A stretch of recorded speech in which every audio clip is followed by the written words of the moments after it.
Здравствуйте! Сегодня поговорим про натуральную подкормку для замиокулькаса. Для того, чтобы листва у замиокулькаса начала активно вырастать, расти, новые листья. Эта подкормка подойдет только для тех цветов, у кого уже налажена корневая система. Это очень важно. Но если у вас еще не налажена корневая система, то обязательно нужно подкормить ваш замиокулькас хотя бы с корневином и монокалием фосфат. Берете корневин 1 грамм и монокалий фосфат 1 грамм, разводите все это в литре воды и поливаете под корень. Буквально 3-4 раза. Поливать нужно один раз в 7-10 дней. Все в зависимости от вашего микроклимата и как часто вы поливаете. Если у вас очень сухо, между этим можно поливать водой. А это удобрение можно уже подсыпать, когда у вас будет налажена корневая система. Повторюсь вам еще раз. Именно это средство, оно содержит продукты переработки костей, содержит протеин, лизин, животный жир, фосфор, растительную золу и золу костей животных. Главная ценность данной подкормки то, что она состоит в большинстве из количества азота, примерно 12-13% из общего состава компонентов. Именно азот отвечает за обмен веществ, без его участия просто невозможно развитие растения. Азот нужен растению, в данном случае замиокулькасу, тогда, когда он будет наращивать молодые листья. Именно во время активного роста стеблей и листьев. Это тоже очень важно. За развитием листьев нужно следить очень тщательно. Если рост листьев приостановится, это значит острая нехватка азота. Удобрений, которые содержат большое количество азота, очень много. У меня также есть видео на канале, заходите, смотрите, где я рассказываю и про гумат аммония, а также можно использовать и нашатырный спирт, но главное нужно здесь знать дозировки. А подкармливать я буду сегодня черный замиокулькас. Он до этого у меня был обстрижен практически полностью. Я его обстригла именно на размножение.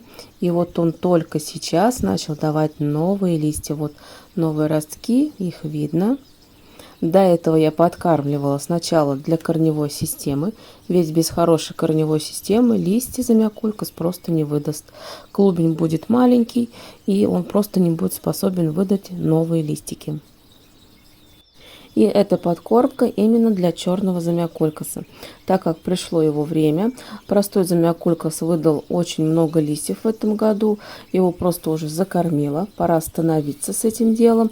И буду его просто поддерживать именно в таком состоянии. Зензи также выдал новые листики. И вот буду сегодня подкармливать для активного роста листвы именно черный замиокулькас. Хочу сразу сказать, что это удобрение считается универсальным, но его не рекомендуют применять для подкормки, например, азалий и некоторых других растений, которые хорошо растут на кислых почвах. Поэтому эту подкормку применяем на нейтральных, либо те растения, которые вы уже хотите, например, раскислить. Это удобрение называется кровяная мука. Это универсальное удобрение, это биоускоритель роста. Вот такого насыщенного кирпичного цвета. Кстати, имеет неприятный запах. Поэтому, если у вас есть банки, обязательно пересыпьте кровяную муку именно в банку. Кровяная мука, она усиливает именно рост и набор зеленой массы, а также придает яркость листьям. И содержит она железо в органической форме. Кровяную муку получают путем высушивания крови, которая собирается в процессе убоя крупного рогатого скота, а также свиней и различной птицы. Итак, как применять кровяную муку именно для комнатных цветов, для замиокулькаса в частности? Обязательно нужно полить комнатной температуры водой замиокулькас, так как кровяная мука, если вы будете сыпать по сухой земле, она может обжечь корни и даже листики, которые только-только вырастают. Поэтому обязательно нужно полить с водой. Далее берется 5 грамм на 1 квадратный метр. В связи с тем, что у нас горшок 2 литра, мы берем совсем чуть-чуть, буквально 1 грамм, и подсыпаем сверху. Не подсыпаем близко к цветку, а лучше поближе к краю горшка. Обязательно перемешать. Кстати, кровяная мука очень быстро разлагается, и вот основную часть питания растения получают уже примерно через 4-7 дней после внесения, поэтому эффект наступит очень быстро. Самое важное не переусердствовать с данным удобрением, так как оно очень мощное. И после подкормки я также немного поливаю с водой. Все, теперь оставляем буквально на 7 дней наше растение, ставим его под фитолампу и ждем нарастания листвы. В связи с тем, что в кровяной муке содержится огромное количество азота, это 13%, фосфора 0% и калия 2%.